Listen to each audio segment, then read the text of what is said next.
With the success of both the Worldraiser and Hellraiser classes, Confederation Command would begin to look to the future of their Starship designs, only to encounter a new threat to humanity that would change everything. And one of these new changed designs, the Suppression Class, would quickly become a valued member of the Confederation fleet.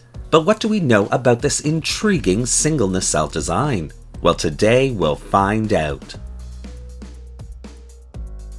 Hello and welcome to Truth or Myth Beta Canon, a Star Trek web series that dives into the history of any given topic using beta canon sources and my own imagination to fill in the gaps. In today's episode, we're taking a look at the Confederation's Suppression Class to better understand its place in Star Trek history. Please note, this is a Kitbashed designed by me, based on the Worldraiser class as seen in Star Trek Picard Season 2. As you all know, I love expanding the Star Trek universe. But to do that, sometimes I need some more Starship designs from those timelines. So, taking a look at TNG-era designs like the Freedom class, I quickly realized the differences between their universe and our Prime universe. And I hope you'll enjoy these differences as I've laid out in this video.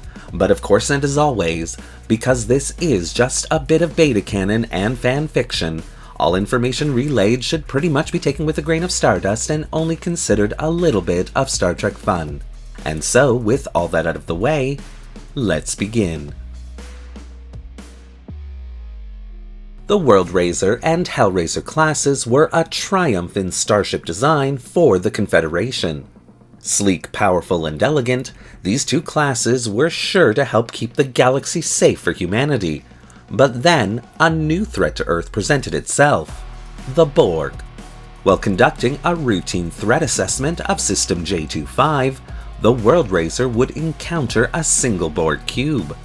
A massive and powerful design of its own, the captain of the CSS Worldraiser, Jean-Luc Picard, immediately recognized the threat for what it was. Disabling the cube and sending over a security party, the crew of the Worldraiser would be amazed by the level of technological advancement the Borg had achieved. The cube's regeneration and adaptive powers alone made the Borg Collective the Confederation's greatest threat ever encountered. Seizing their opportunity before it was too late, the Worldraiser would destroy the Borg cube and recover several Borg data nodes from the debris for analysis, and then immediately set a course for Confederation Command to report this new threat to both them and Earth's president. The course of action for the Confederation was clear: to step up their Starship building program, as well as develop new technologies to combat the Borg threat. Throwing all of their resources into these directives, one thing that would become clear was that the future of the Confederation was held within the Worldraiser design. In the Prime universe, Project Galaxy would create several very different Starship designs as testbeds for the Galaxy class itself. But this was not the case for the Confederation timeline. Confederation Command knew that they needed several classes with specific mission profiles to combat the Borg.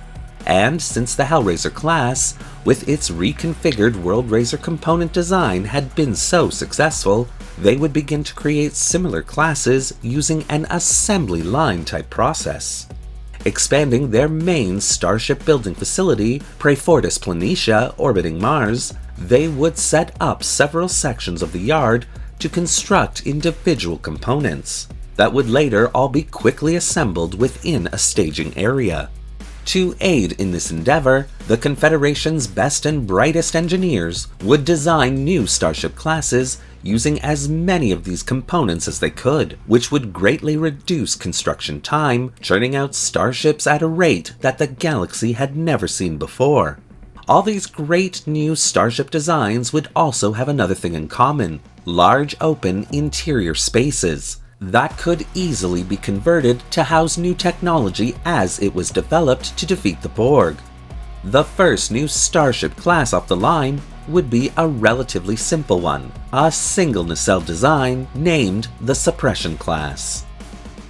Sitting at a length of 650.13 meters, the Suppression Class was designed to be operated by 320 officers and crew members. With its single nacelle almost twice the size of the nacelles contained within the Worldraiser class, the Suppression class could almost match her big sister in both speed and strength. Having a standard safe cruising speed of warp factor 6, with an emergency maximum speed of warp factor 9 for 14-hour increments, the Suppression class was truly a marvel to behold. Also capable of transwarp velocity, a requirement to hunt down the Borg in their home turf, the Suppression class would be considered a patrol vessel design, but for all intents and purposes, she was really a quick and dirty destroyer-type vessel. Armed with the latest phaser emitter arrays, which themselves included a specially designed randomizer for phaser frequencies, the only limitation to the Suppression class's phaser ability was its modified warp core. Due to its much smaller standard power requirements, the Suppression class could not utilize the same core as the Worldraiser. Put simply, that core was too powerful for this design. And so, Dr. Leah Brahms would redesign the Worldraiser's warp core into a smaller, less powerful version, which would be included in this class. Several phaser cannons would also augment this class's weapons capabilities. The Suppression class would also contain several torpedo launching systems, capable of firing photon, quantum, and eventually transphasic torpedoes. Unlike the Worldraiser and Hellraiser classes, which contained huge, expansive fighter craft bays in their design, the Suppression class would only contain 3 much smaller shuttle bays. And although she would be equipped with a few fighter craft, these bays would be geared more towards technology recovery missions, so that data nodes and valued tech could be quickly recovered and analyzed after a battle.